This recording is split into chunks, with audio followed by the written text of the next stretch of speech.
It seems just like yesterday when Don Jazzy and D'banj threw in the towel on their relationship. Yeah. And since then, fans have been clamoring for a Mohit reunion.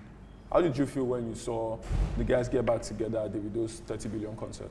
I mean, I was dazed. I was amazed, man. You know, D'banj, Don Jazzy, Dr. Sid, K-Switch, The Prince, Ikechukwu, the unofficial member, you know, Special Ed, the whole crew, the Mohit crew that we've grown to love over the years, right? Just delivered these songs that are already embedded in our brains for life. It was amazing to see it happen. And it hasn't happened in when was the last time they were together? Say 5 or 6 years ago. It was amazing.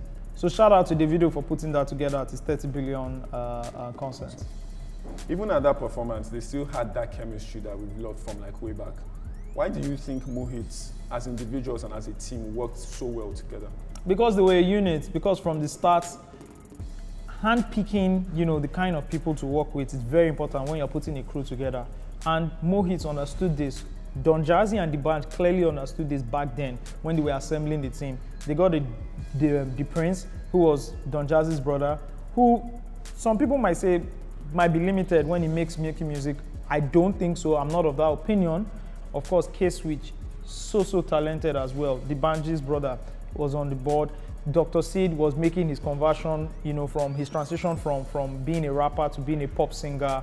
You know, it was also amazing. And of course, the source, Wande Coal, who kind of just put everything together. So, you know, putting the team together took some time, and they put a lot of work in making sure. And see, at that point in time, a lot of people wanted to be members of Mohit, and they kind of put a brick wall and just pushed a lot of people away because they understood the chemistry amongst them. And you know, if you bring one other person into the setting, it might just mess things up. So it took time to push things together, and that's one thing a lot of crews need to think about. Just because you are, you know, you're a musician, you're trying to build your crew, and you just want to throw everybody into the mix, it might not work that way. And that's what, you know, D'banj and Don Jazzy, they carefully put that team together. And you see that years later, right, over a decade later, when they are on stage, they still look perfect. But some people would say it was a case of some members of the group being willing to back down and just chill on their ambitions for others to flourish. Do you think this is necessary for crews like that to be successful? I wouldn't necessarily agree with that, because I think in terms of backing down, everybody took turns to drop music. And I really respect that about the Mohit crew back then. After dropping the CV album in 2007, 2008 was D'banj's album, right? In 2009 was Wande's album, and in 2010 was Dr. Sid's album. So if they hadn't broken up after, you know, the Kanye deal and all that, they would have still rolled out the other albums. Remember, when Mavins launched, the first album they actually dropped was The Prince, because he was next to drop, and it would have been K-Switch after that, and, you know, probably recycled back to D'banj and whatever again. So I think, you know, everybody was patient and everybody showed growth, right? And at the point in time where everybody felt like they had to drop an album, they did drop the album. Now, looking back now, Mohit is one of the most romanticized groups. We have this perfect idea of them in our heads. Yeah. Or do you think they were better for the split?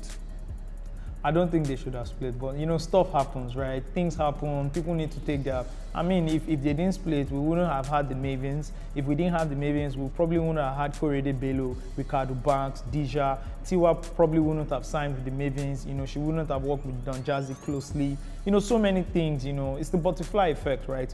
But, you know, in my perfect idea or my perfect world, I would have probably kept the Mohit crew together and probably maybe signed 1 or 2 other acts, you know, and just kept the team rolling because it was perfect. I remember having discussions, you know, music discussions with my guys, and at the end of the day, we'll say, well, at the end of the day, Mohit's na carry first, you know, because they were perfect. It was the perfect group, you know, and I don't think anybody has been able to topple that in terms of body of work and quality of body of work they released during the times. Okay, does that mean you think they're the greatest musical dynasty of? I mean, Mohit's definitely top 3. I mean, you just put me on the spot. I'm sure there are like a lot of other crews that can match up, you know, but Mohit's definitely in top 3 ever, best ever groups, music groups ever. So looking back now, who do you think benefited the most from the split? Both of them. You know, D'banj is doing amazingly well with Cream, right? People might say, oh, his music, you know, identity right now. You know, the kind of music he's making isn't popping and all that. But, you know, he's made more money launching a digital platform and, you know, becoming a successful entrepreneur. So, and of course, giving a platform for young people to also shine. You know, and same with Don Jazzy, you know, breathing life into younger artists and enhancing the industry, you know, giving a platform for producers. So I think they've done amazingly well in their fields, and I'm looking at them, hey guys, can we just have one more hits reunion tour? Maybe not a song, but like a tour, right? Where maybe 2, 3, you know, Echo Atlantic, one big tour at the end of the year. Bring everybody on board. I think, you know, more hits can do that for us. Okay, so let's take it one step further than the tour. Yeah. I'm sure the concert or their performance must have brought back a lot of very nostalgic memories. Yeah. Would you like to see more hits come back together? Man, I saw pictures of the band in the Maven studio, so I'm sure they're cooking up something. They have to, you know, but please throw in Wande into that mix, because you know he's the source and he gets things rolling. So I think, you know, a couple of songs can come out of that. And if those songs do come out and they are successful, hey, why not? Give us an album. Give us CV2, you know, or something. So, finally, do you think the members of More Hits owe us a concert at the very least? They definitely do owe us a concert. One huge concert at Echo Atlantic, you know, 20,000 people, 30,000 people in attendance, do all the classic songs again. It's been, what, 12 years since they dropped the debut album, the group album, CV. They should do it, facts only.